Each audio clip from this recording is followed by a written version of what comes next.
Thanks, everyone. So thank you for joining this morning. My name's Adi Cooper.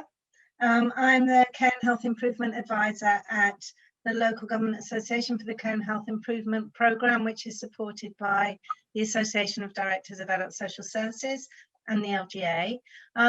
We're here this morning to listen and talk about adult safeguarding and homelessness, foundations for practice. So this is the first of a series of virtual seminars, and it builds on work undertaken previously about adult safeguarding and homelessness. Some of you may have been involved during 2019, 2020 in 4 national workshops that we organised on adult safeguarding and homelessness through the Care and Health Improvement Programme. And those workshops brought together people from a whole range of different organisations, different places, different experiences, to listen to people talking about and to discuss issues regarding safeguarding for people who experience homelessness, particularly those who are at risk of abuse and neglect.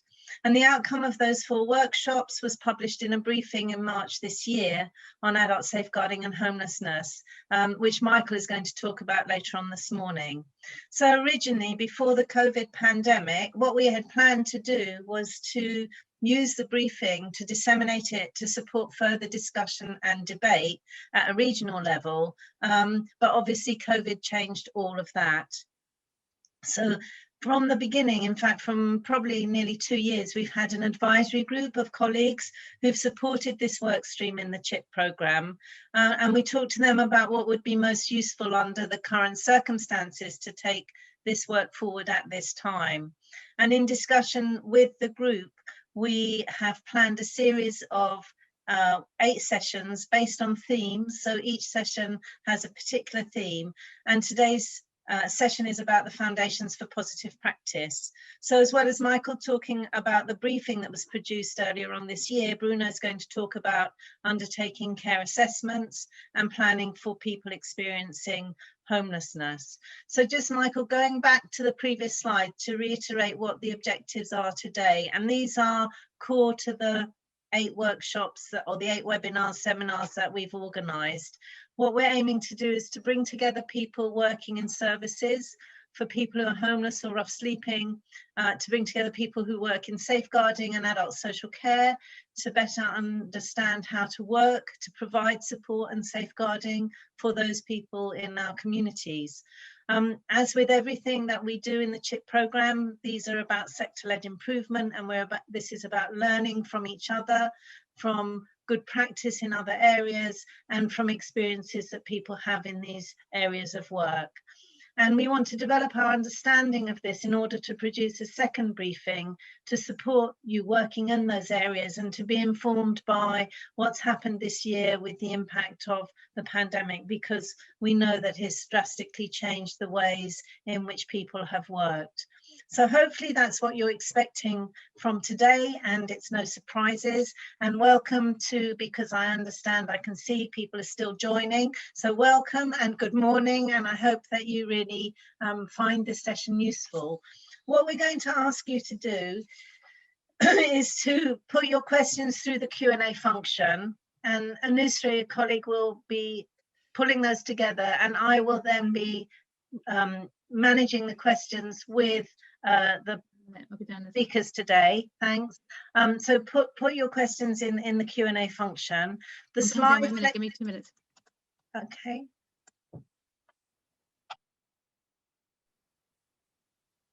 So I just say that the slides that you see today will be available on the LGA website within a couple of days. So feel free to use them. Excuse me. So this is the structure today. Michael Preston-Shute is going to speak first. We'll have a session after that with questions and answers for you to engage, but also tell us about your experiences and any areas of good practice that you would like us to know about, because as I say, we're trying to pull that together through these workshops for the second briefing. We've put in a break for a coffee comfort break, and then Bruno's going to talk about care assessment and safeguarding planning, and then we'll have a session with Bruno where he can answer questions, and then I'll talk about what's happening after in the next 7 sessions after this. So I think if that's okay, what I will do now is hand over to Michael Preston-Shute to present the briefing. Michael, do you want to introduce yourself? And okay. I'll hand over to you and put myself on mute. Is that okay? Thank you. Yeah, that's fine. Thank you. Thanks. Thank you, Adi. And good morning, everybody. It's fantastic to see so many people in the virtual room. So that's really great, and thank you for your interest in and support for this work. So my name's Michael Preston-Shute. I'm now an independent adult safeguarding consultant. I chair 2 safeguarding adult boards, one in Brent and one in Lewisham in London. And I write safeguarding adult reviews and periodically work with the CHIP programme on projects, including this one.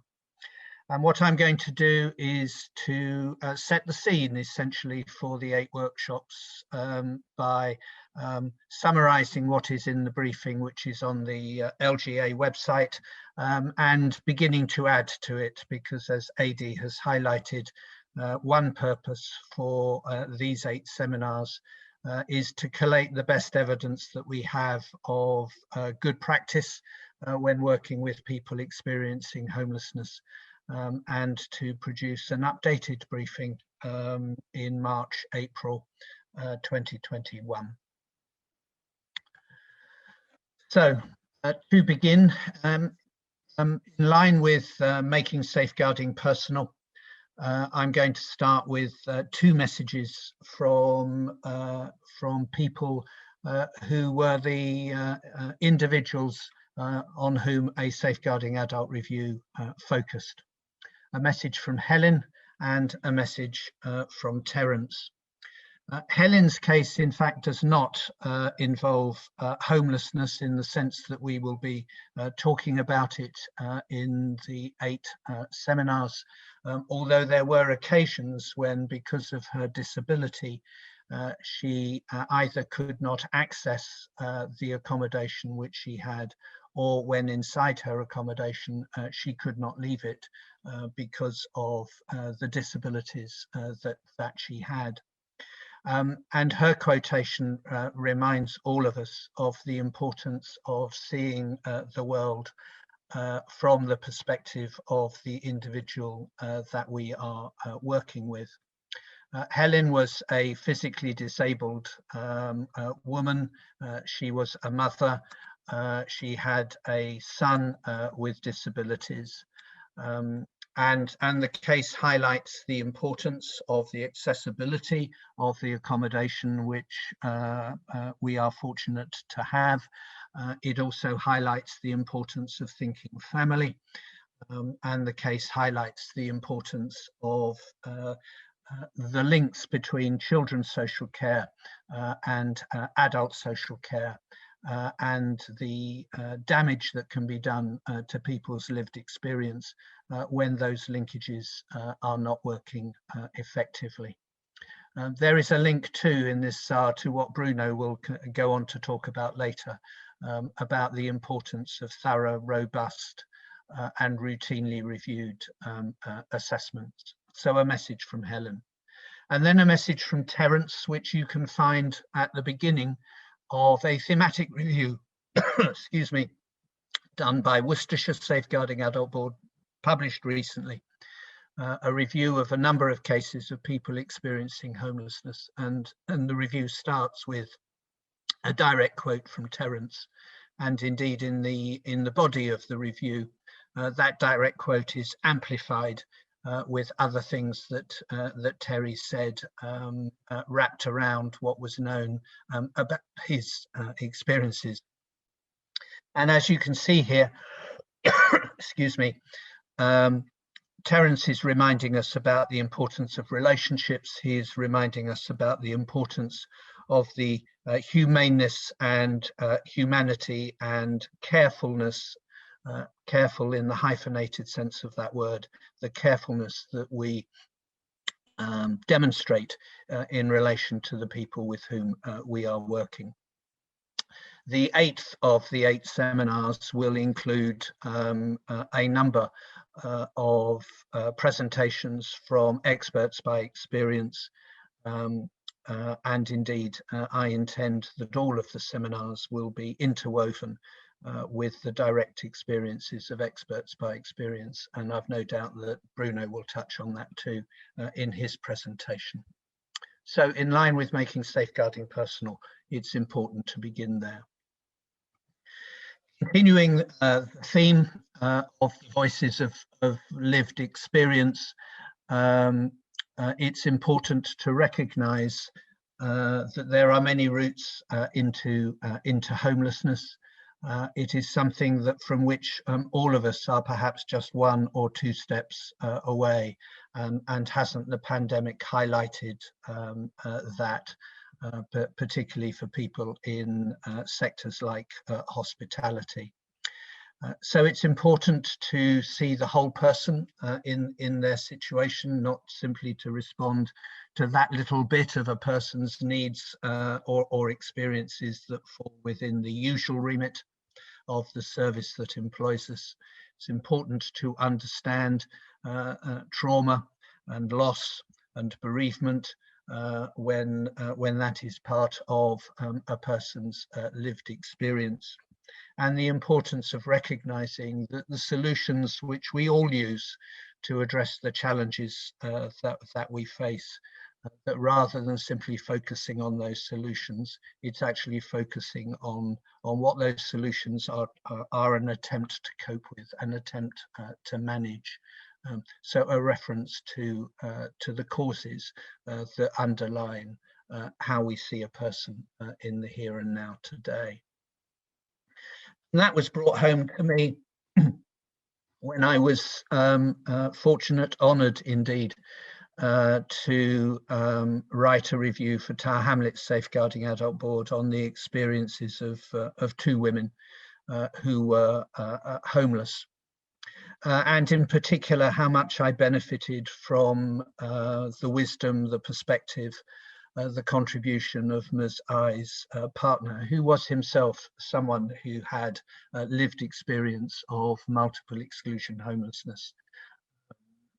And he really brought home to me that very often what we see people presenting with are attempted solutions, however dysfunctional we might think they are, attempted solutions to the challenges that they have experienced throughout their lives. And in relation to Ms. I, that went all the way back to childhood, and her partner had some knowledge of what she had experienced, but also knew that there was so much that she had not been able to share with him because of how painful it was for her.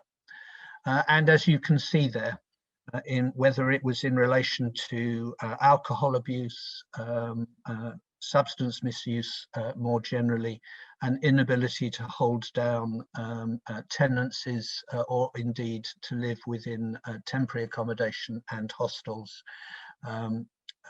There were times when she could not, even with some wraparound support, including that from her partner and from third sector agencies in particular, there were times when she could not manage because things bubbled up, to use her partner's phrase.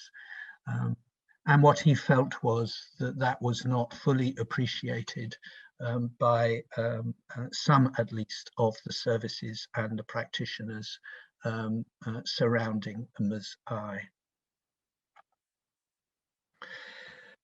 To help us, there are some definitions of multiple exclusion homelessness, and indeed some definitions of care and support needs, and some guidance about the interface between housing and adult social care. And again, I'm sure when Bruno is talking about assessments and pathways into adult safeguarding, Bruno may well come back to the guidance that is available about the interface between homelessness and adult social care in particular, but equally also the helpfulness of definitions which Bruno and others have done so much to highlight. We do have a definition of multiple exclusion homelessness in order to reinforce that for many individuals with lived experience of homelessness, that is accompanied with a number of other challenges which they are having to negotiate, not least challenges relating to their mental well-being, their physical well-being, their use of substances. And the definition reinforces what I think we know about best practice, which is that you have to see the whole person and you have to respond to the whole person's needs. And that requires a multi-agency, multidisciplinary endeavour, rather than being tempted to hide behind threshold criteria and eligibility criteria established by single services. And definitions which I'm sure Bruno explicitly or implicitly will highlight in his presentation to follow, but just to remind us all that the statutory guidance that accompanies the Care Act, the regulations that accompany the Care Act, do provide a definition of care and support needs that include physical or mental impairment or illness, and that can arise from substance misuse as well as from other causes. The statutory guidance does contain references to the interface with housing legislation, again recognising that this has to be a whole system response. And the statutory guidance and the Care Act itself reminds us that in certain cases a Human Rights Act assessment is also part and parcel of the necessary response, particularly from adult social care. And a reminder too, in the Care Act itself, that where a duty to meet eligible needs does not arise, there is in fact a power to meet needs, which each local authority adult social care department should explicitly consider.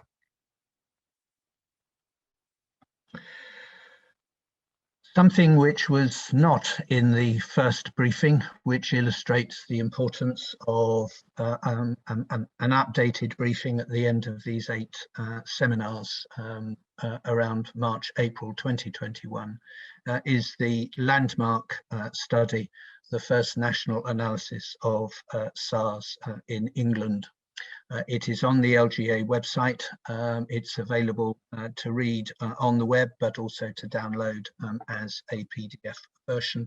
And every Safeguarding Adult Board has been sent a copy through business managers and independent chairs.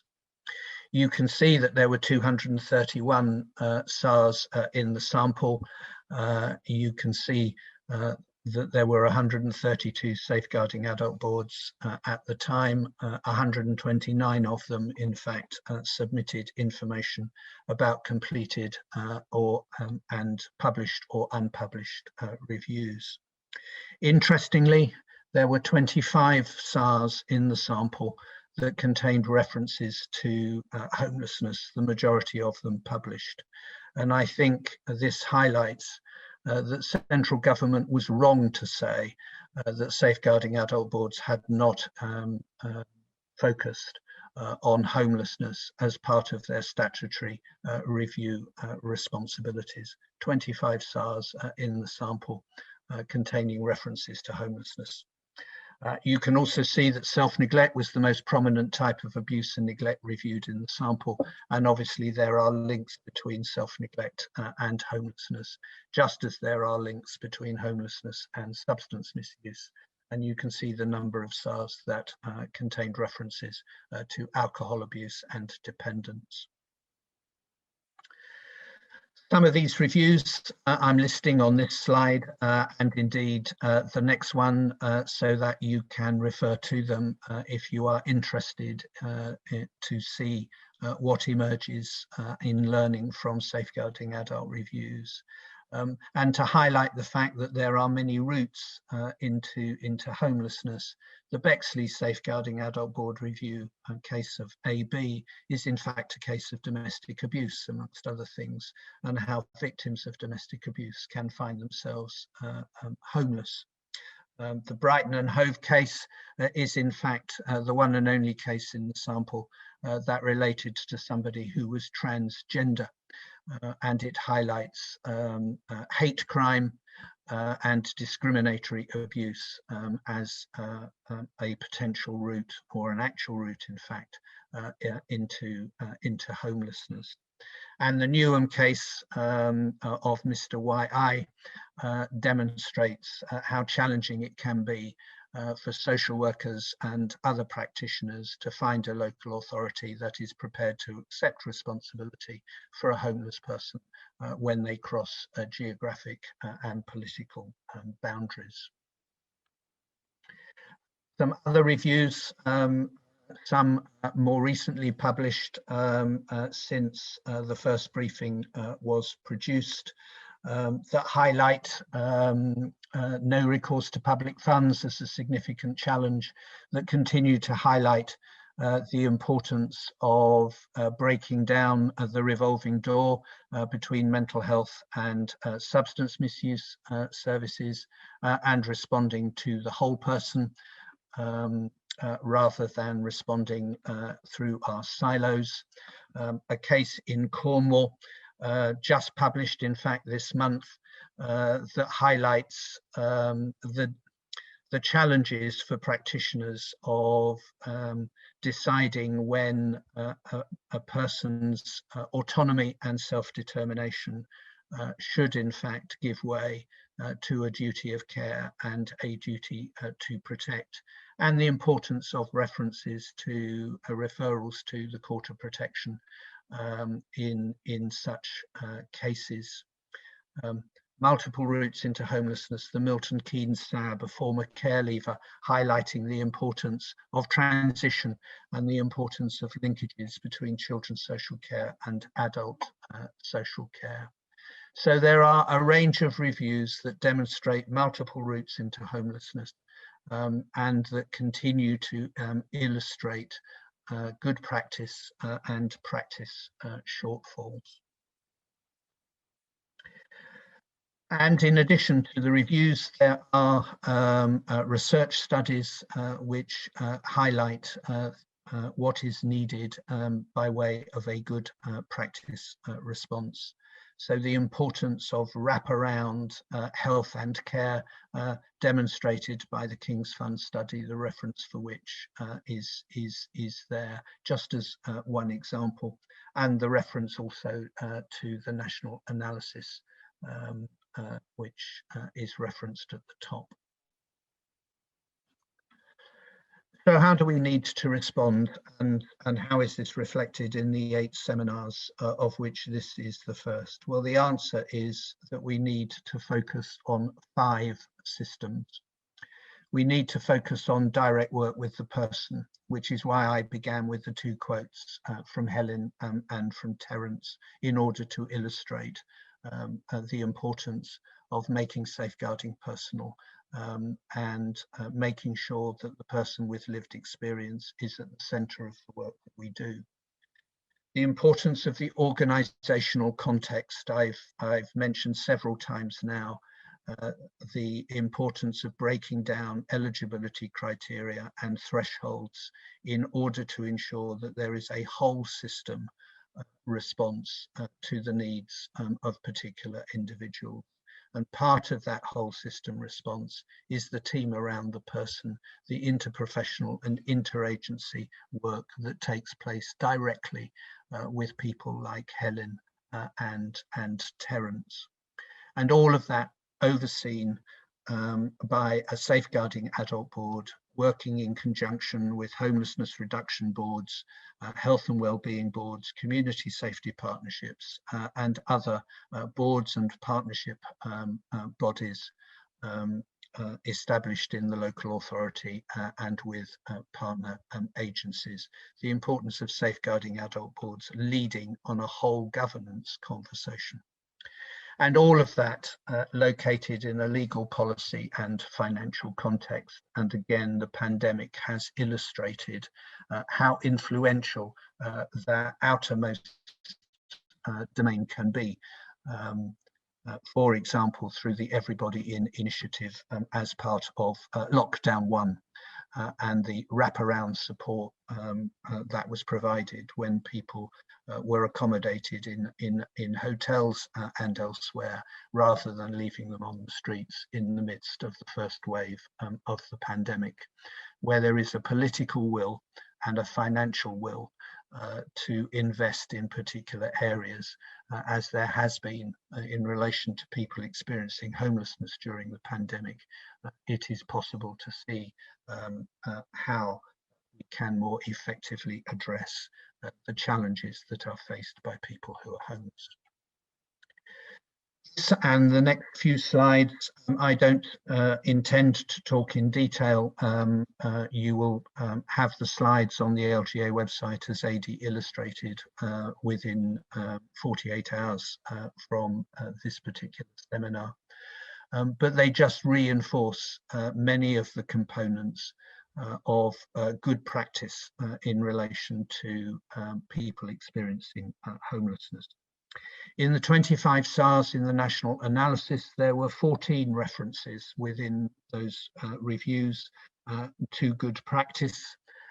Good practice highlighted through the rapport that was built with people who were experiencing homelessness, the degree of humanity that was shown towards people, the support that was offered, the use of referrals to different agencies, the use of emergency and temporary accommodation. So references to good practice, illustrating that it is possible for people to work effectively directly with people experiencing homelessness, and indeed to be part of a whole system response. Organisational factors, a key component of the framework for best practice and interagency cooperation, and I've highlighted much of what is in these two slides. The second of the 8 seminars will in fact be on commissioning and will illustrate what is on the bottom right of that slide, the importance of joint commissioning to achieve integrated working and an integrated architecture of services to promote integrated working with the team around the person. And indeed, co-location was quite often highlighted by safeguarding adult reviews as an example of good practice, or where co-location did not exist, an example of a practice shortfall.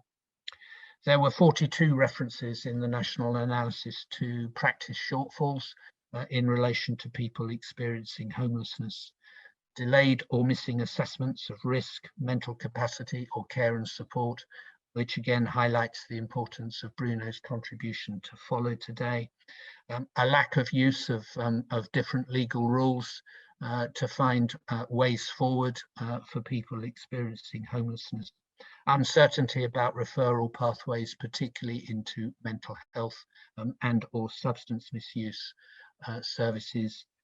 People being discharged from prison or from hospital to no fixed abode without use of the Homelessness Reduction Act 2017 and the duties therein.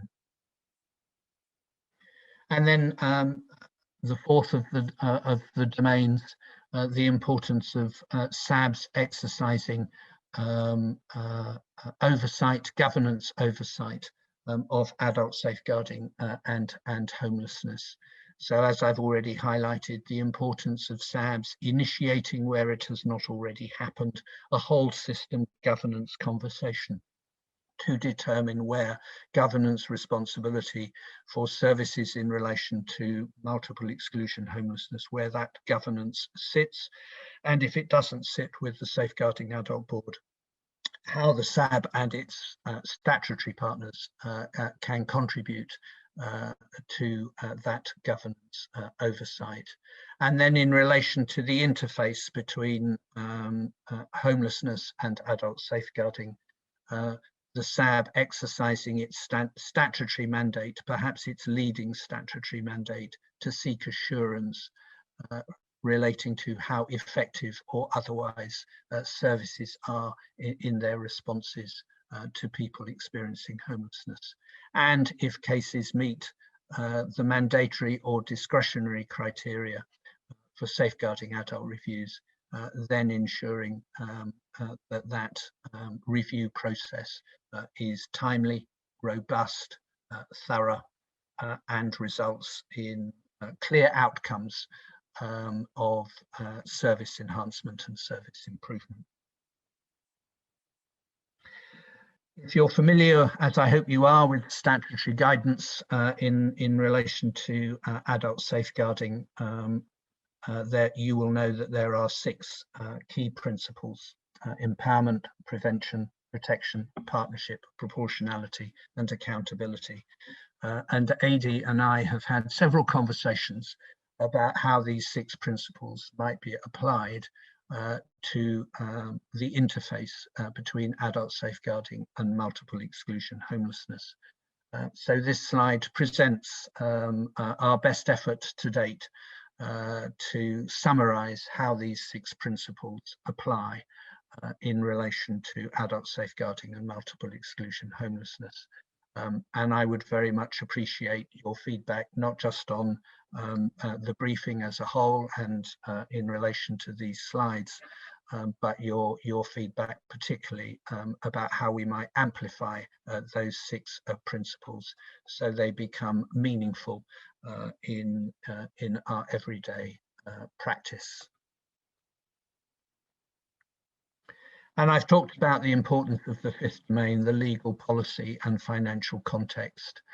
And it really is important that we speak into that legal, policy and financial context whenever we have the opportunity.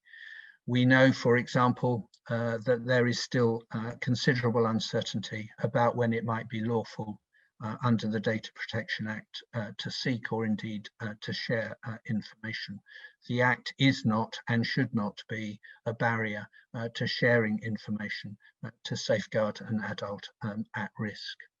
We know, not least from safeguarding adult reviews, that there remain considerable challenges in understanding and implementing the Mental Capacity Act, and particularly understanding the 5 principles, the importance of building into assessments and assessment of a person's executive functioning, and the importance of understanding the interface between the diagnostic test and the functional test in sections 2 and 3 of the Act. There were very few recommendations in the SARS international analysis about the legal, policy and financial context within which adult safeguarding and indeed homelessness reside. And as I've highlighted, the pandemic is not just a crisis, but is also an opportunity. We have demonstrated that where there is a political will and financial investment, it is possible to make progress with respect to what might be termed, in inverted commas, a wicked issue. And we have demonstrated what is possible when there is a whole system wraparound support approach to people experiencing multiple exclusion homelessness. So that brings me to a conclusion with a number of questions that occurred to me when I was thinking about what to say today. I shall leave this slide up for the Q&A session before I take my slides down and invite Bruno after the comfort break to share his slides.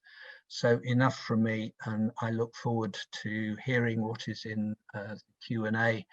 And indeed, you can contact me directly.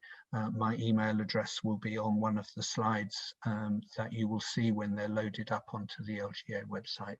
So if there are examples of good practice, if there are concerns about practice shortfalls, if there are issues that you think we should include in the second briefing, if there are case studies, particularly of good practice, that you think it is worth highlighting in the second briefing, then please do share those with me subsequently by email. So thank you for listening, and I'll hand back to AD and Nusri to take us through the Q&A. Thank you so much, Michael. So there's some really interesting questions that have come through the Q&A. So the first one is about human rights assessment, and how might a human rights assessment react for the need to support for homeless people with no recourse to public funds. And certainly that came up through the first 4 workshops we held last year as a really key area of challenge in terms of, I suppose, levels of legal literacy. But I wondered if you could speak a bit about that whole area, if that would be okay. Okay, thanks, AD. In fact, I think it is the 4th seminar from memory. I hope my memory is accurate, but we will have inputs in that seminar from Henry St. Clair Miller, who I have heard speak on several occasions in relation to people with no recourse to public funds, and how services should be responding within the law. And also an input from Laura Pritchard-Jones, who's a lecturer in law at the University of Kiel, not far from where Bruno works. And she too will be focusing on this area, as well as legal literacy more generally. You'll also find in the briefing that is on the LGA website on adult safeguarding and homelessness, a section on law and legal literacy. And that includes how the law may be used, including the Human Rights Act, in order to try to meet a person's needs. Briefly, in relation to Human Rights Act assessments themselves, when a person has no recourse to public funds, or when a person might have recourse to public funds but has been assessed as not eligible for example, care and support needs, and it's possible Bruno may touch on this later this morning, it is essential to conduct a Human Rights Act assessment with a particular focus on Article 2 of the European Convention on Human Rights, the right to life, and Article 3, which is the right to live free of inhuman and degrading treatment. And it is important in that assessment to ask the question whether, if no service is provided, the impact on the person's physical and mental well-being is going to be so significant that it is essentially an inhuman and degrading response from the state. So that's the importance of focusing directly on human rights. What has struck me as a SAR author recently is that whilst some adult social care practitioners and operational managers may be aware of the importance of focusing on Human Rights Act assessments, they're not entirely clear how to do so. And that practitioners and operational safeguarding managers in NHS trusts, for example, have said to me that they weren't even aware that it was a responsibility on the state to ensure that Article 2 and Article 3 convention rights were met, even in respect of people with no recourse to public funds.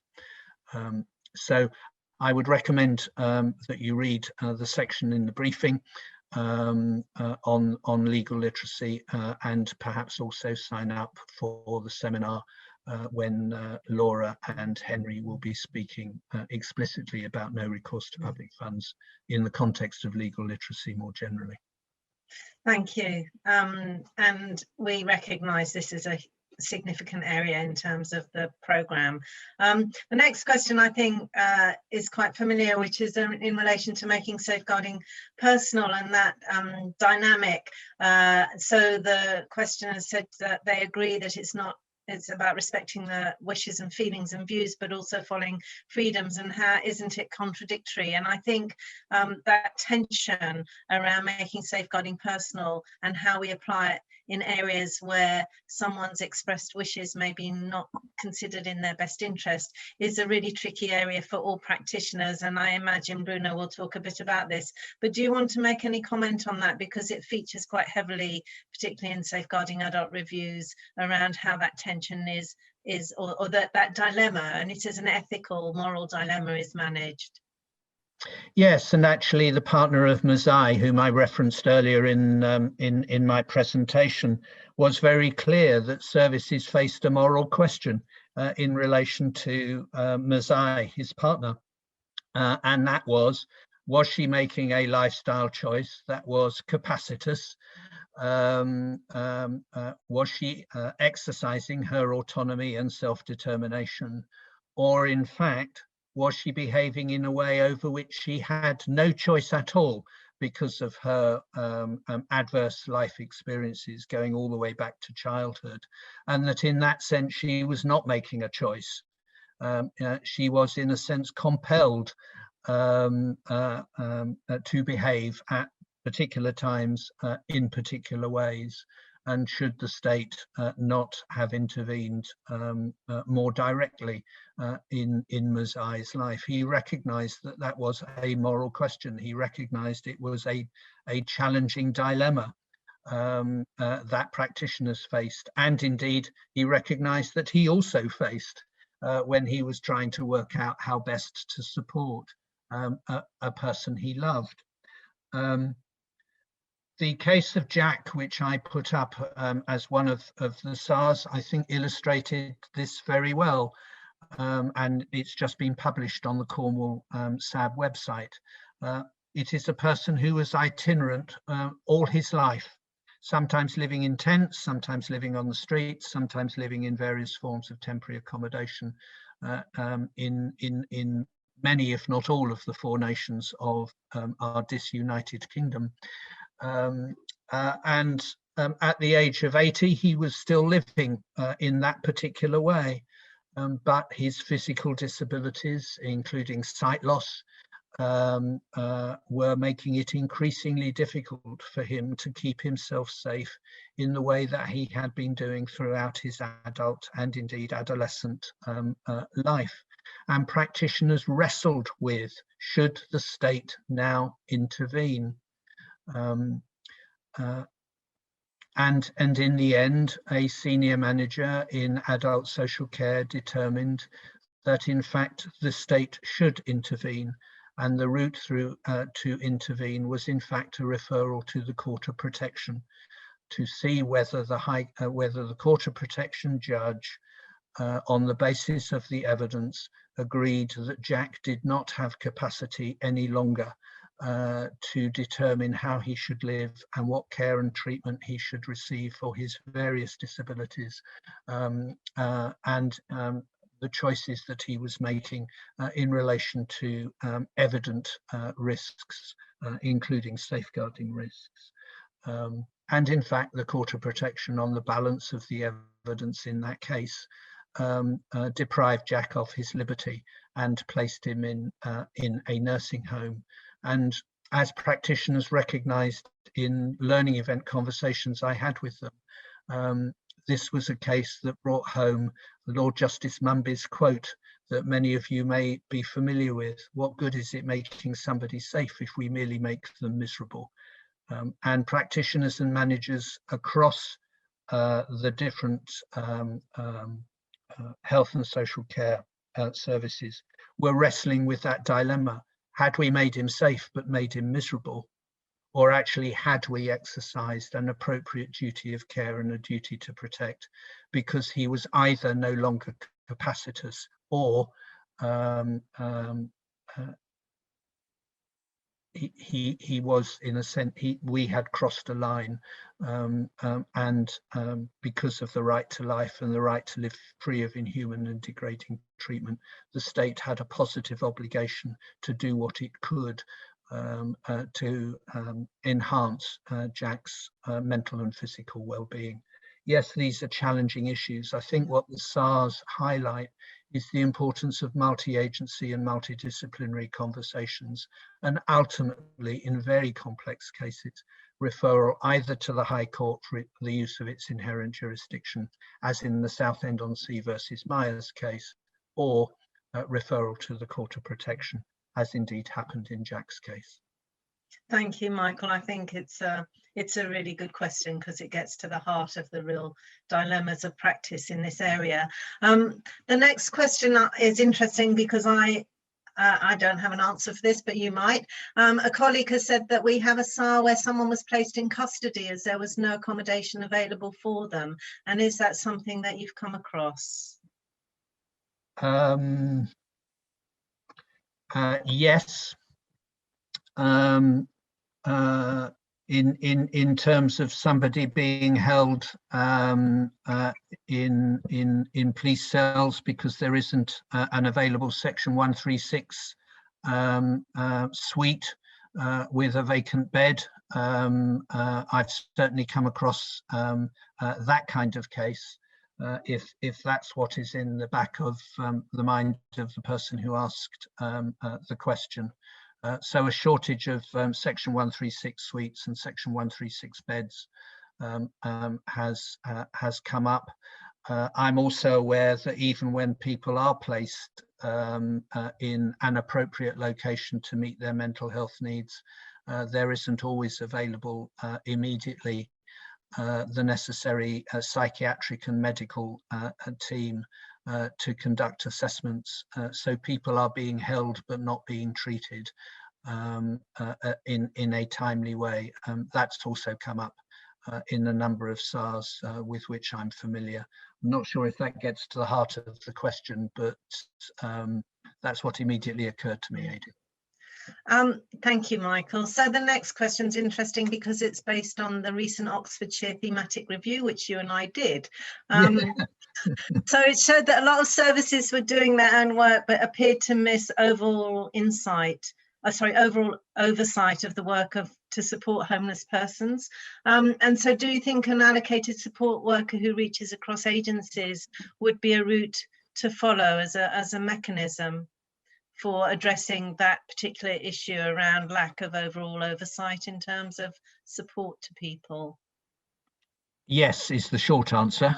The slightly longer answer would be that there is increasing research evidence and SAR evidence that co-location helps. So, for example, the community psychiatric nurses as part of a police team, housing officers located in acute trusts and in mental health trusts, housing and health personnel located within prisons when in order to address the needs of people approaching a parole and being let out on license and so forth. So something around co-location. We know from SARS, don't we, that the importance of nominating a lead agency and a key worker is absolutely essential, where the role of the key worker is to coordinate the work that all of the services are doing, so that we've actually got a coherent and a cohesive system. So a slightly longer answer, but yes, and that's what we found in Oxfordshire. Yeah. Absolutely. The next question is quite short. Do you think there's a gender bias in supporting homeless people?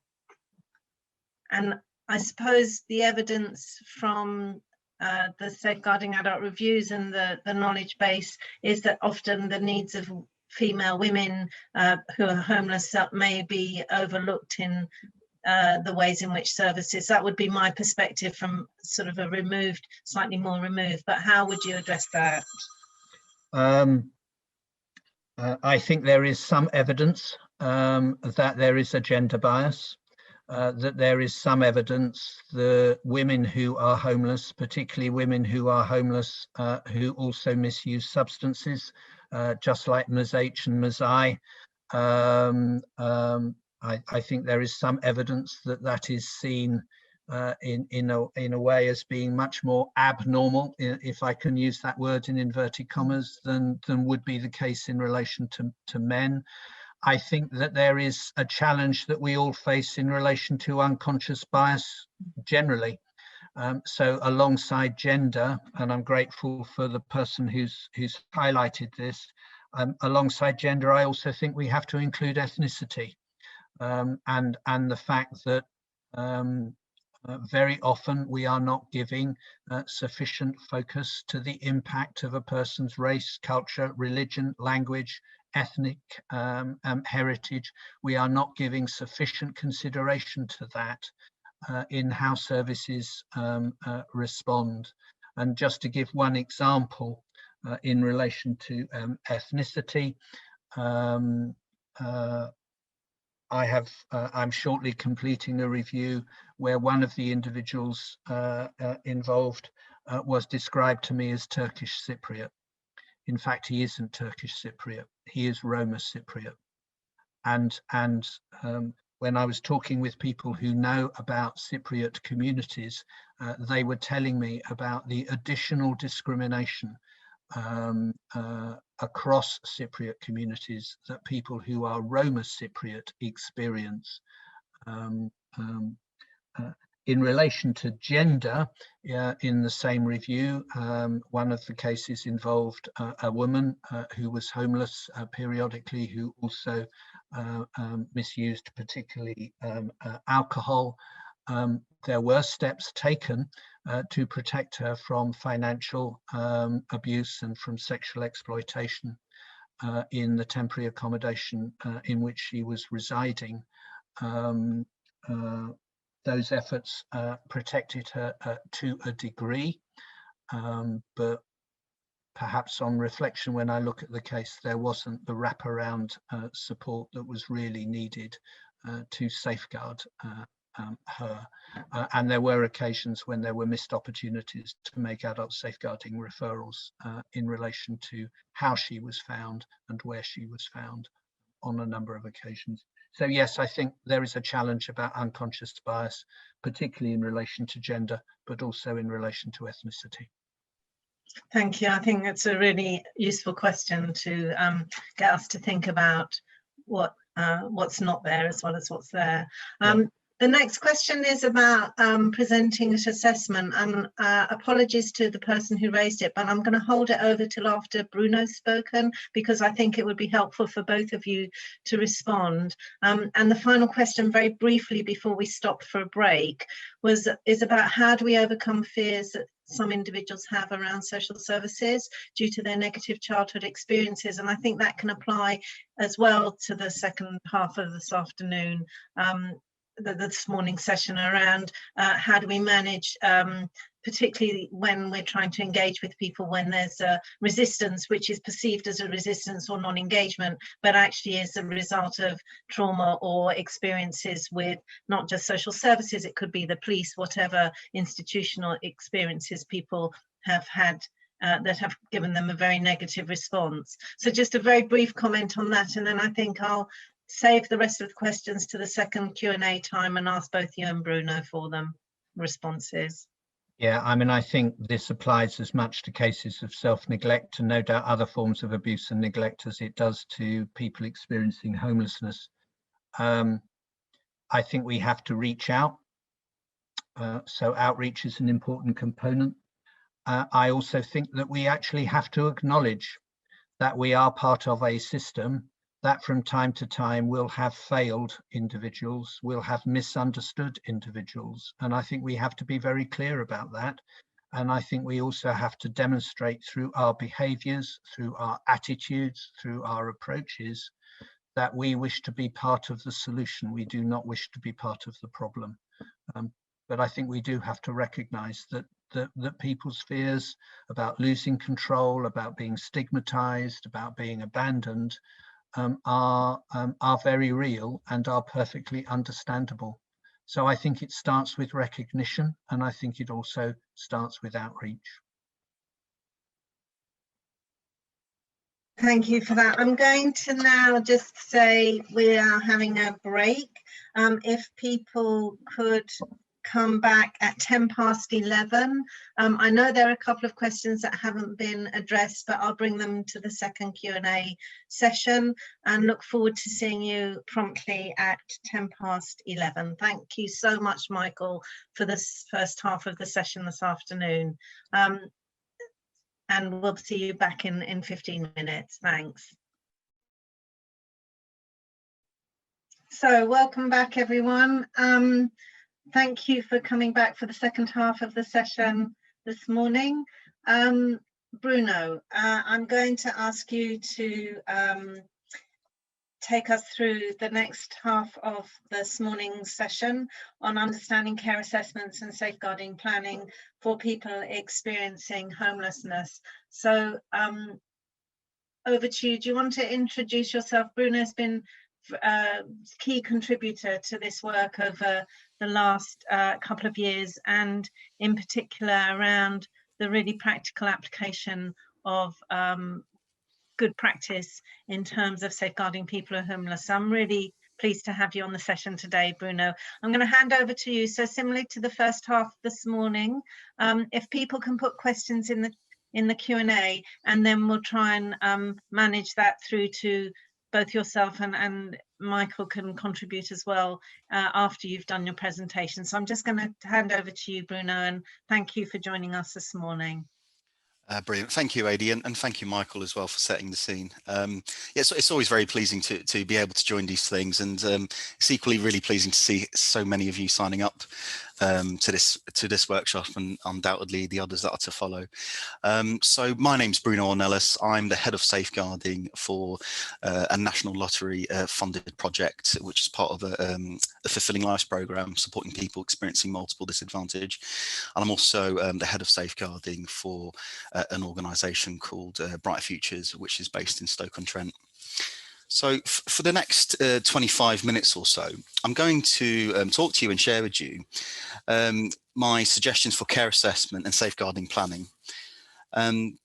And so this won't be about understanding necessarily what care and support needs are in the context of homelessness, because everyone will present with a unique set of circumstances, a unique set of configurations, and which is often determined by doing an actual care assessment. So I won't be telling you what those care and support needs are, because it's very difficult to know, again, because everyone is unique in that respect. But the focus will be on understanding the assessment itself and getting to a point of an assessment in the first place. So if you like, it's the work that you'll need to do as practitioners before an assessment can actually take place.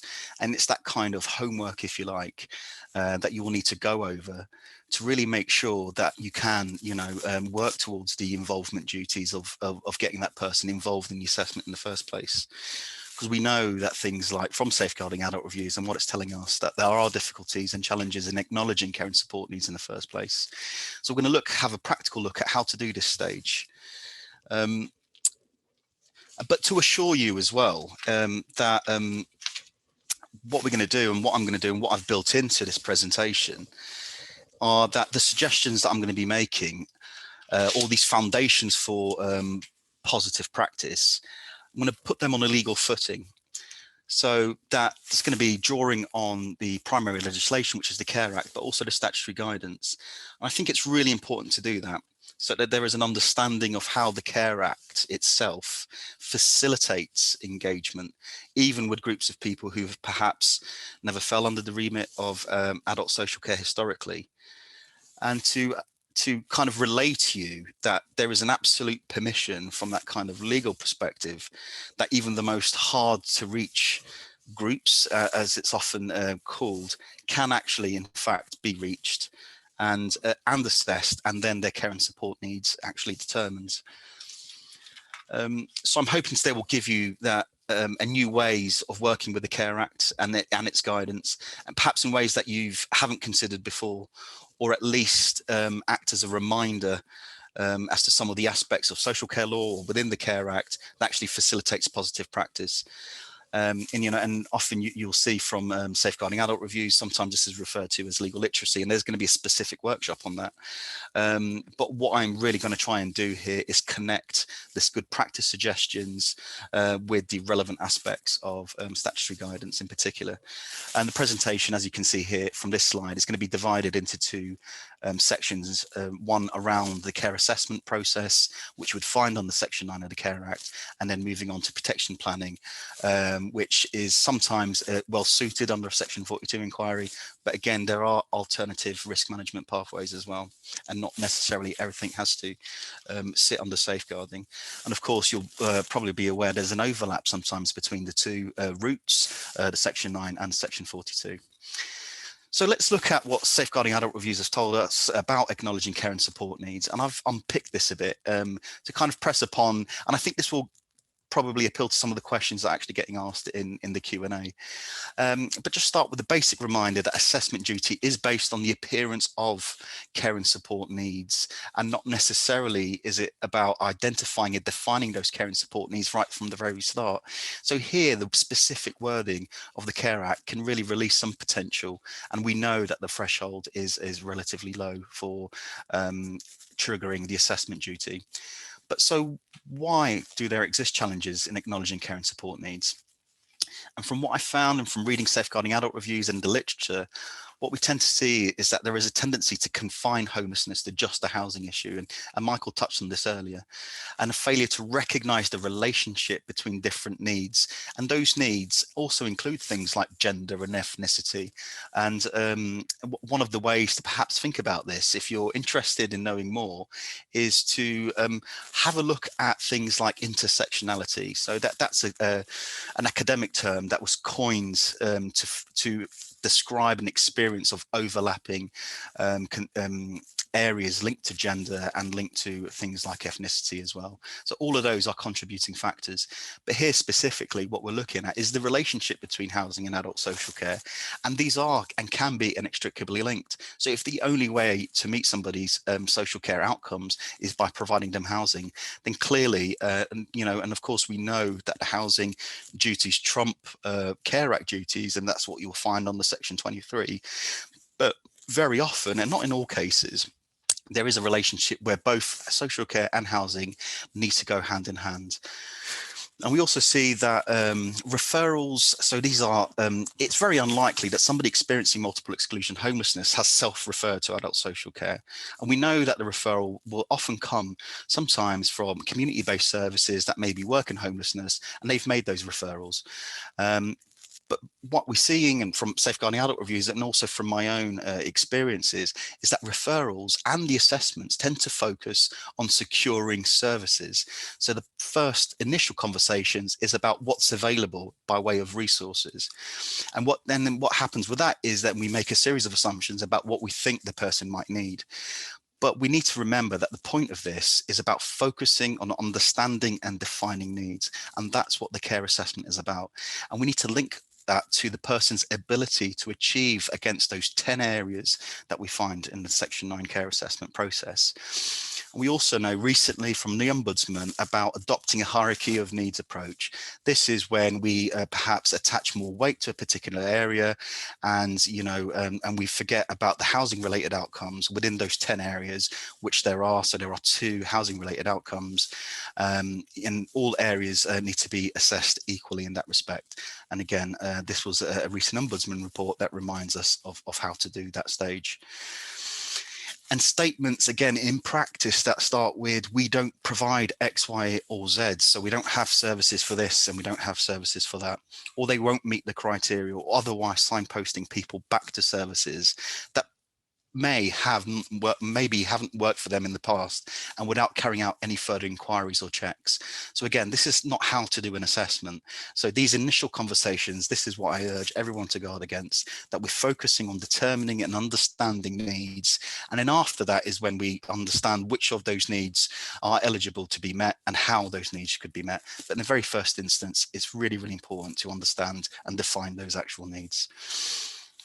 And then, taking what people tell you at face value. We've heard from Michael earlier on that people are often in this survival mode and survival functioning, and that you may hear things, people saying to you, if you get to a point of assessment, you've engaged with the individual person, they'll say to things like, all I want is a flat, John said. And then your temptation could be sometimes to say, all he says he wants is a flat. So this is not working curiously with the person's expressed wishes or otherwise being person-centered. What it is paraphrasing what they've told you. So it's absolutely fine to be professionally curious, as well as as taking a level of healthy skepticism about what people tell you. So what do we do when people say things like they don't engage, or the person has refused an assessment, or I can't get hold of them? These are commonly heard phrases that can sometimes lead to tensions at the front line across different sectors. So let's look at involvement.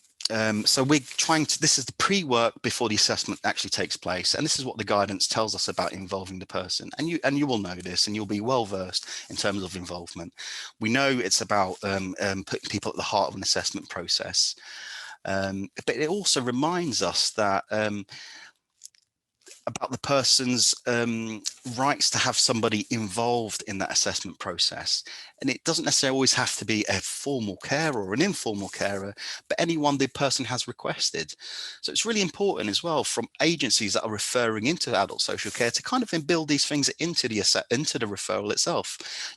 What kind of consents have you sought from the person to perhaps get you involved in that assessment process, and building these things early into the referral and that can help avoid delays later down the line. I think equally important for any assessor is recognizing when you need help. This is a key component of positive practice, and that you have we often hear about professional curiosity or concerned curiosity, but it's just as important knowing what to be curious about. So if you don't have the knowledge as to where to apply your curiosity, then you can absolutely co-opt in other services and agencies to help you determine that. So what we see in the statutory guidance is where the assessor does not have the necessary knowledge of a particular condition or circumstance, which could be homelessness or multiple exclusion homelessness, then involve someone, consult with someone who's got that relevant expertise. It's absolutely fine, and it's giving you permission to do that, to help you objectively define what somebody may be going through. So there was a question I saw earlier in the Q&A about, not involving sometimes the homelessness sector or housing professionals. And this comes up again in safeguarding adult reviews, where some sectors feel they've been left out of safeguarding processes or care assessment processes. But here it is, here's absolute permission to involve those that you may deem to have the relevant expertise. And how this will help you is to then know what sorts of questions to ask the person based on their condition or circumstances. So you can interpret these things in context. And a person with relevant expertise can be considered as somebody who, either through training or experience, it doesn't necessarily have to be a registered professional, and acquired through knowledge. And you will find often in your areas homelessness organisations that have been doing their job for a very, very long time, and are often quite regularly part of your homelessness strategy if you work in a local authority. So these are organisations that are trusted or commissioned in some cases to deliver essential services for people that are experiencing homelessness. So it completely makes sense to draw on their expertise to help inform your assessment. So you do not have to go at an assessment completely on your own. And again, this is just reinforcing the aspects that it's not just about particular conditions related to health, but could be related to circumstances that are sometimes described as social. But of course, what you would want to do to inform your assessment is draw on several different aspects of things that are available to you, potentially on your very doorstep. And again, no one is expected to know it all, but you can act on what you are reasonably expected to know. So yeah, and one of those things include knowing the services that you have available to you locally and the expertise that is around. One of the things we want to do in terms of assessing anybody who's experiencing multiple exclusion homelessness, and again, here the guidance allows us to do this, is provide those questions in advance to the person so that we're not cold calling them or making the phone call, and perhaps, you know, they may then be very hesitant or reluctant or describe to you that everything is okay. So providing things in advance about the questions that are going to be asked, and in formulating those questions, you would have hopefully used the expertise available to you. So you can work collaboratively right from the very beginning with partner agencies before the assessment even happens to help you formulate those questions. And then taking into account things like the accessibility, the format, the list of questions, you know, how much is it the person can realistically cover in one session. But also thinking about the things like the timing, the format. Is it a phone call? Is it face-to-face where possible? Obviously, things have changed in that respect. But and it's absolutely fine that if you can't get contact with the person directly, that you do it through the organisations that are well placed, that potentially know them really, really well, as part of your initial information and fact-finding exercise. So we really do need to balance this do not engage narrative that we often find in complex casework, but also in safeguarding adult reviews, with a question that we can need to critically ask ourselves about how do we engage with the person? And here it is, some of the guidance that will allow you to think through these different things so that when you get to a point of an assessment, it's made more realistic and potentially possible to start to come to terms and understand what care and support needs looks like for the individual. So, and also we want to think about things like the person's substantial difficulty being involved in an assessment process, and and those difficulties can arise from things like cognitive impairments or difficulties processing information. And we want to have a look at things like Section 67, the independent advocacy rights that people have as well, and to again build that in either into as an organization making a referral, but also as an assessor doing the initial screening and understanding of a particular situation, so that when you get to a point of an assessment, it's made more possible, more realistic for everyone. What we've developed as part of where I work is a Care Act toolkit. And this Care Act toolkit is available. An internet search will bring this up. There's a link on the slides as well. And what this essentially does is about defining those needs, those care and support needs in context.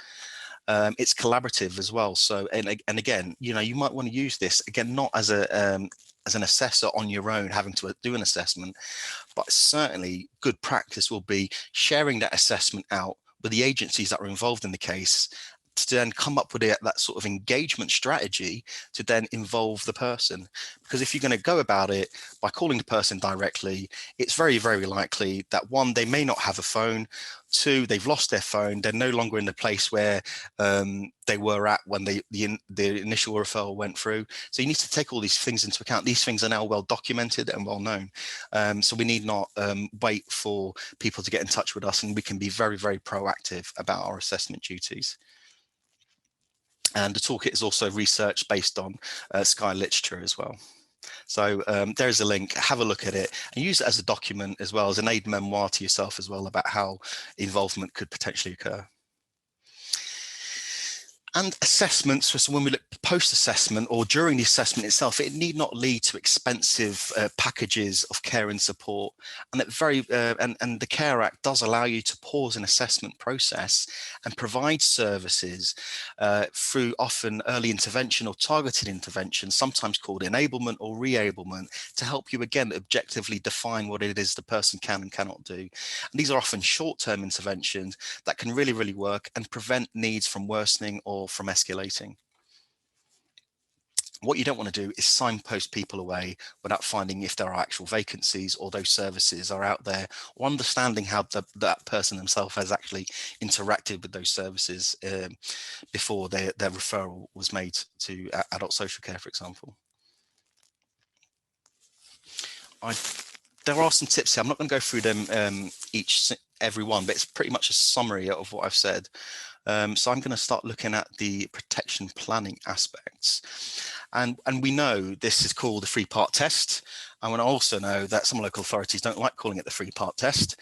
So to kind of ground this discussion, I've borrowed from ADAS guidance. And in that guidance, it's called the three-part test. So hence, I'm putting it across to you as the three-part test. And this is to do with the safeguarding criteria that would trigger or not a safeguarding inquiry.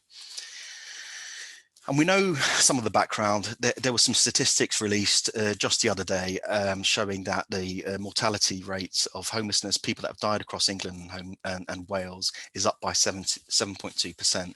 That's not statistically significant. However, it is the highest amount of deaths that we've seen since these stats have been collated back in 2013. The average age has also not changed much. So it's just under 46 for men and just over 43 for women. And what we know also is safeguarding adult reviews have been commissioned, as Michael was saying, there's 25. These safeguarding adult reviews are essentially, they're really, really powerful tools and really rich sources of learning material for anyone at all levels. And if you're a practitioner, do read these, because usually you'll find material in there, whether you go straight to the recommendations, and from that you can extrapolate ways of that may want to influence how you work in terms of your assessment, but also in how you might want to work with other agencies as well. So in terms of the safeguarding aspect, I was involved in a piece of research with King's College London that analysed some of these safeguarding adult reviews. There was a series of 14 different safeguarding adult reviews that we looked at that involved 16 different people. And there were some themes that was able to pull out of those. So, and again, I won't go into too much detail on each of these themes, but what we, but some of these themes that I'm going to present here were actually asked in the Q&A. So about who should lead, should there be a support worker leading was one of the questions that got asked. And again, this is often brought up in safeguarding adult reviews about who leads the multi-agency team, and getting those very basic things right. And I do have a couple of slides after that, perhaps give you some practical tips of what that might look like. We know about the lack of professional curiosity and normalizing the risk that people face. And then we also know about the assessment routes sometimes do not work. And what I've given you here is some suggestions and tips based on statutory guidance that will allow you to try and at least attempt to have routes to an assessment that will involve the person, but also involve agencies that are working with the person. We know that the three-part test is based on adults, whether they're physically present, that are physically present in the area, whether or not they're ordinary resident there, that they have care and support needs, and they're at risk of experiencing abuse and neglect and are unable to protect themselves. But key to this is reasonable cause to suspect. So this is not a yes or no right from the very start. So those who are making safeguarding referrals or those who are doing the initial triaging of referrals, need to remember this is about reasonable cause to suspect. And that runs throughout the three-part test.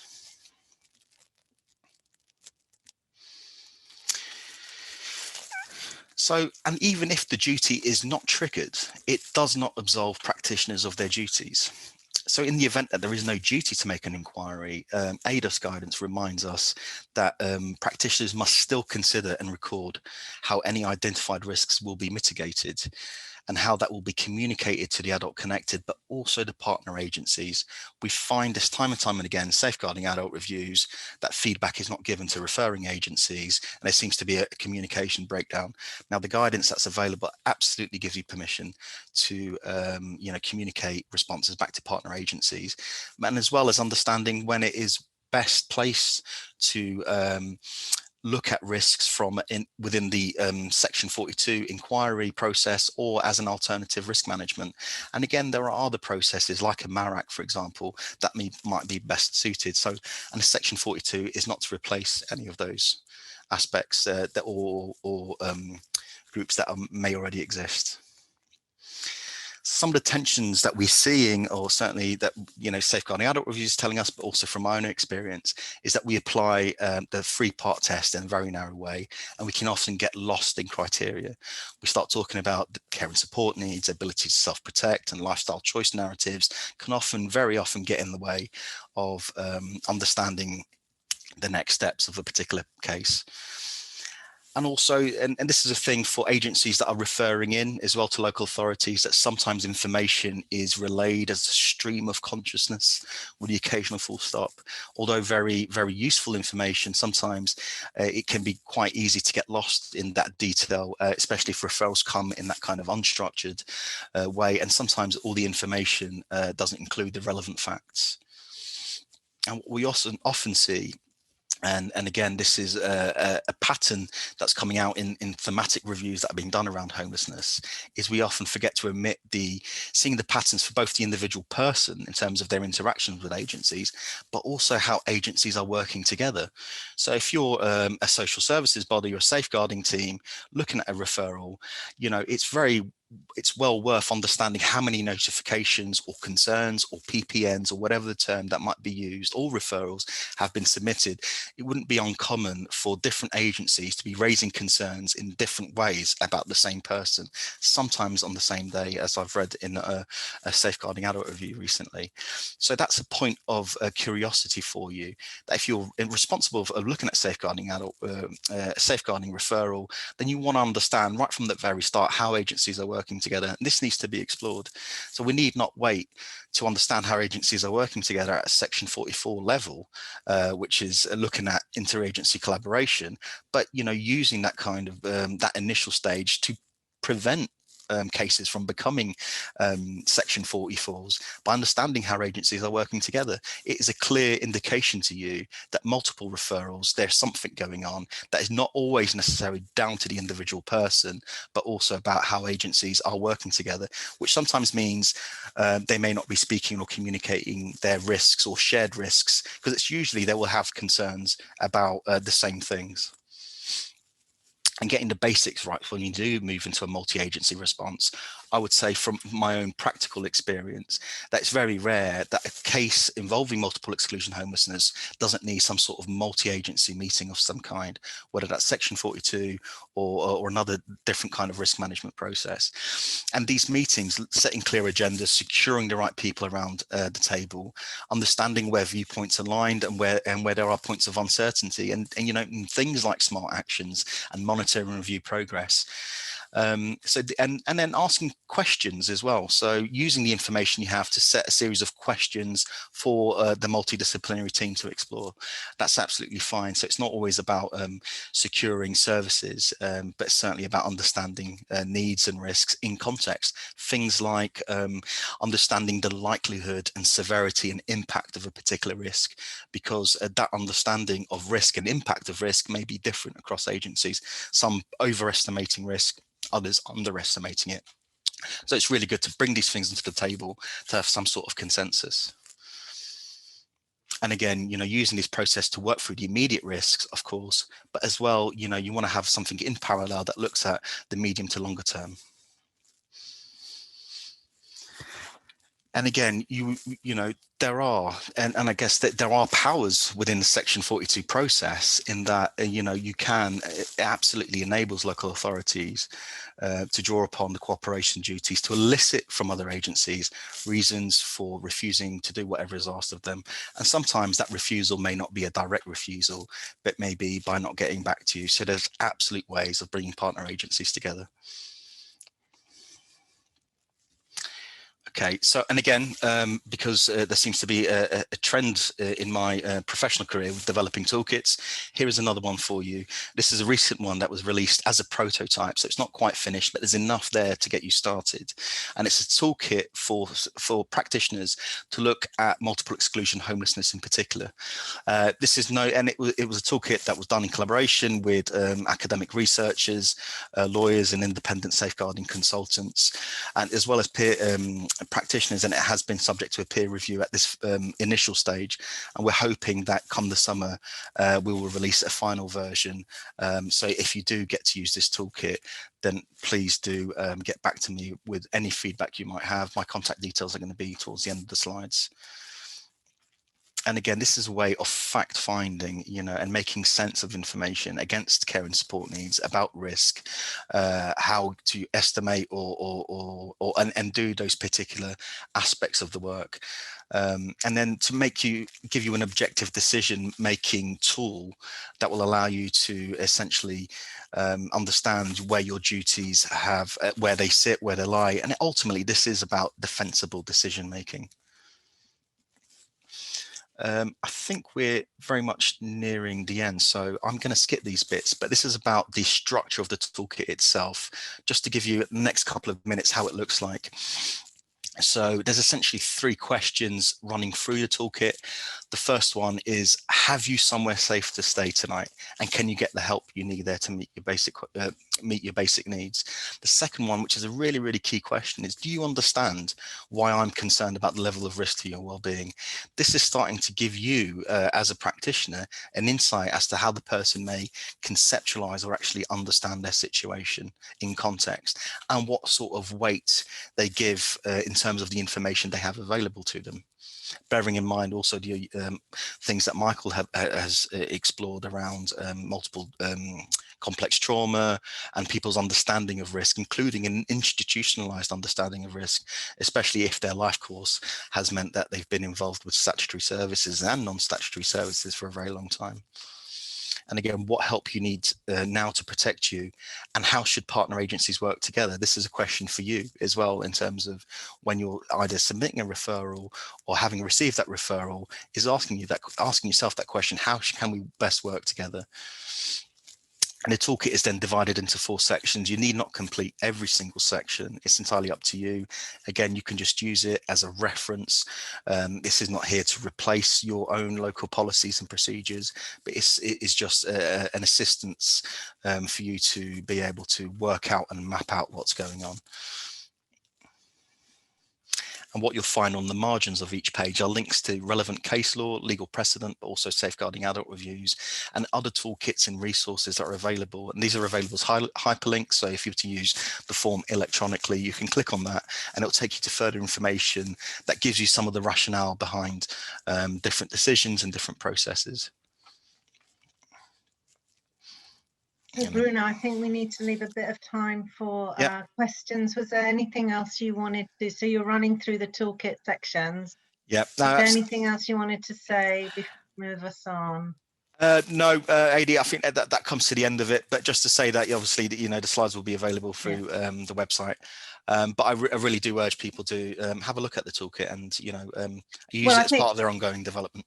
I think both the toolkits that you've been involved in producing have been absolutely invaluable in terms of providing resources, really practical resources for people to be able to use day in, day out, with prompts and, with that level of applying, legal literacy to practice, which is so important, but also really practical stuff. And a lot of the things that you've talked about have been raised in the questions. I'm going to ask you a couple of specific questions because I really want to give some space for people who've put them in the Q&A. So the first one, which is quite straightforward in some respects, is, can a Care Act assessment for care needs only be actioned by a social worker? And I think I would add to that, similarly, a safeguarding inquiry. Do you want to just say that very quickly, what the response is to that?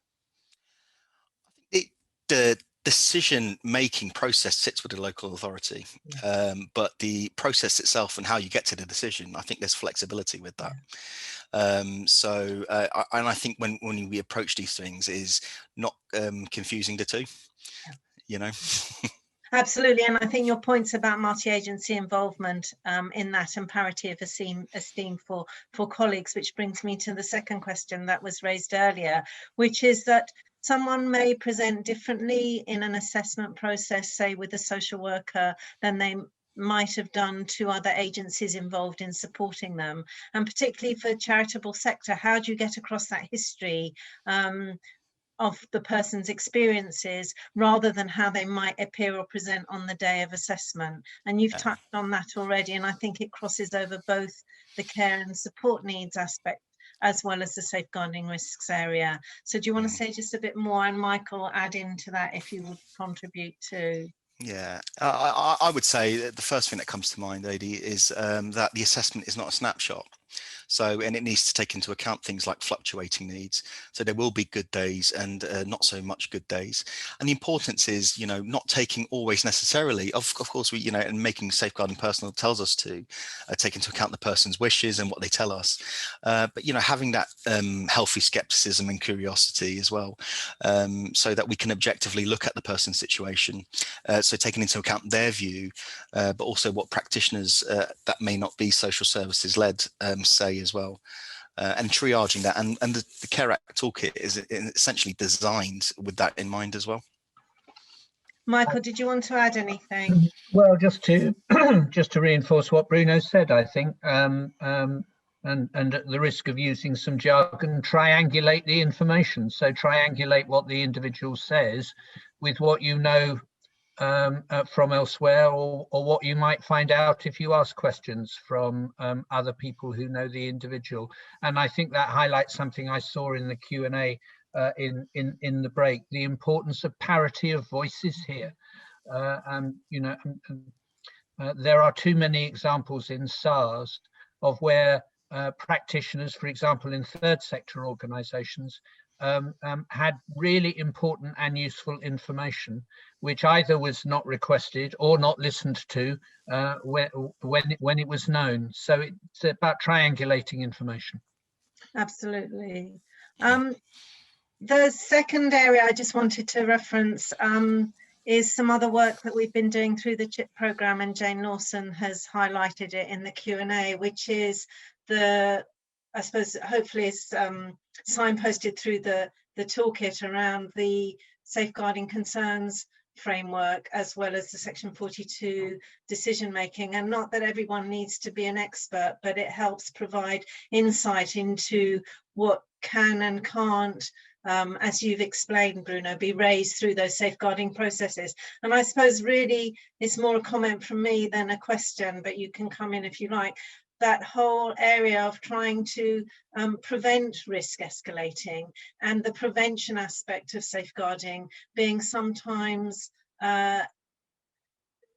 downplayed against the escalating risk that people have to meet a threshold. I would love to ban that word, threshold, for a Section 42 inquiry, as if that's the objective, as opposed to the objective being, let's try and help this person keep themselves safe and prevent needing that level of intervention and support. So I don't know if you want to say anything more about how we use these frameworks of assessment for needs assessment and for risk assessment and protection to protect people and support them, as opposed to wait until things deteriorate to such a level that you know, more serious risks occur to them in their lives. Yeah, no, absolutely. And I think this reminds me, I think something Michael said, it might not have been in today's presentation, but at least before, about understanding, you know, what are the outcomes we want to achieve right from the very first start, and then looking at the different criteria and laws as a conduit to getting there, as opposed to the other way around. So, and I think there is a confidence level aspect in terms of raising multi-agency meetings. You know, and this could be irrespective of where you may be placed in terms of your discipline or sector.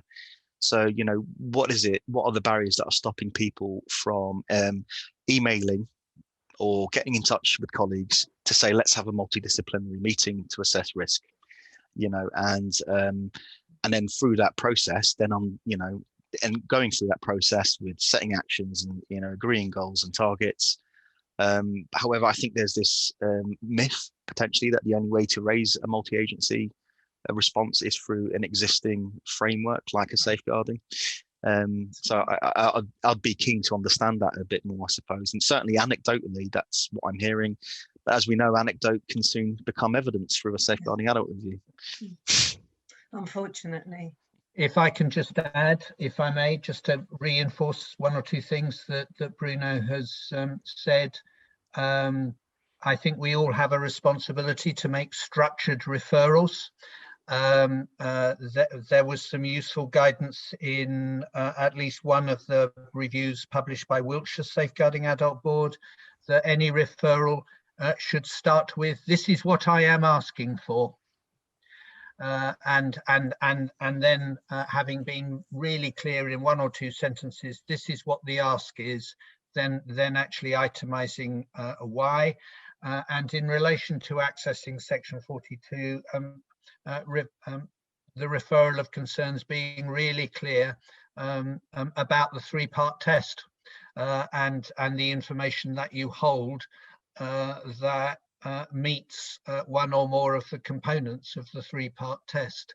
And then finally, the importance of escalating concerns, where the initial feedback, if you get any feedback at all, is that, oh, somebody doesn't meet the threshold for section 42. If you think they do, escalate your concern. And I have experience of doing reviews where actually the decision made by adult safeguarding has frankly been unlawful, totally outside of the three criteria that are in section 42.1. So again, reinforce the reference to Jane Lawson's work on behalf of CHIP and LGA in relation to section 42 concerns. Yeah, this makes me think we should add that into the resources. I'm going to move to another question, which is quite different, around the way in which needs assessments are very home-centric assessments. So the person needs to be living in a residence, i.e. not on the street, or temporary accommodation, often to be seen to be assessed appropriately. So there are lots of examples. So the question is, how do we shift, I think, from that assumption of a home first framework for assessment in terms of helping, I suppose, social workers understand that moving from, say, the street to a home is part of, potentially part of that work. So I wonder if either of you have got any reflections on that. Yeah, and I think this reminds me of one of the recommendations made in the YESAR by Fiona around using trusted assessors. So organisations, commissioned often by local authorities to deliver these sorts of services, and in that sense, trusted with cash to deliver. So it would make sense that the same people are potentially used to inform those assessments. And it need not be a barrier. So if somebody doesn't have a house that will allow an assessment to occur, this still doesn't absolve practitioners of their duties, and you would want to take into account things like reasonable adjustments under the Equality Act, and what sort of things can be flexed in order to allow that assessment to occur. So the starting position is how to assess. So the question, I guess, to critically reflect on from an assessor's point of view is, okay, we know the person doesn't have a home, so how can we make this assessment possible? Yeah.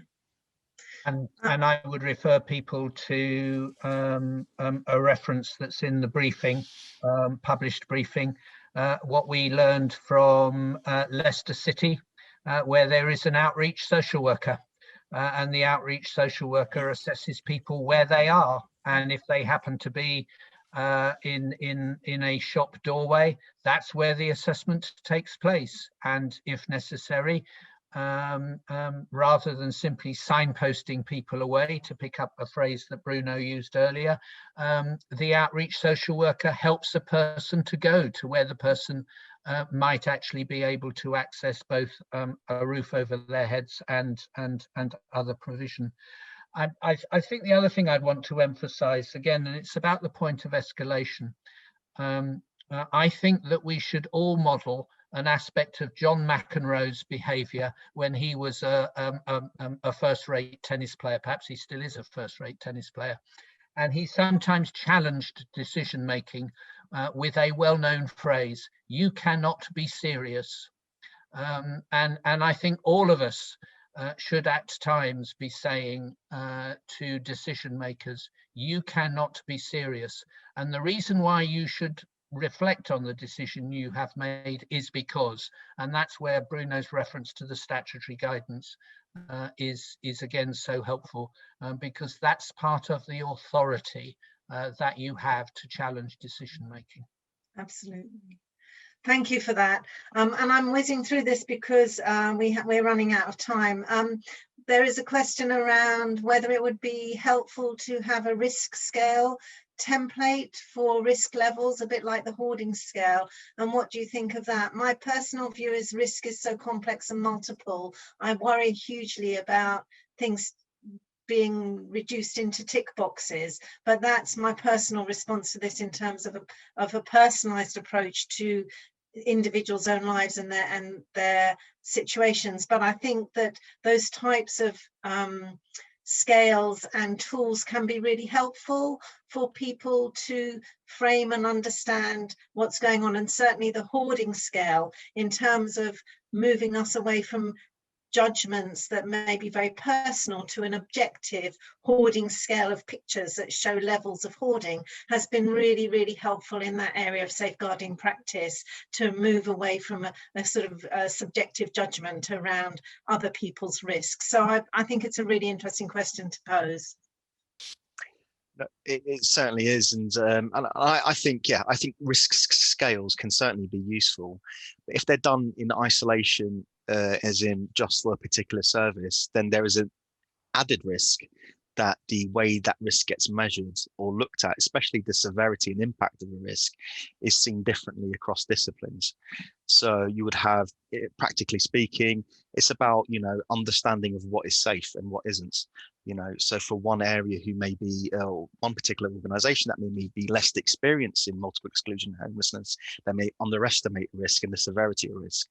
And those that are well versed in homelessness may actually overestimate the risk as well. So, and I think a way of reaching consensus is to bring that kind of risk assessment template that you want to use as a multi-agency team, and put that on the agenda of the meeting about reaching consensus in terms of severity and impact of risk, certainly, and identifying the risk as well in the first place would be a good way. And I've used that and it seems to work. Thank you. And I would add,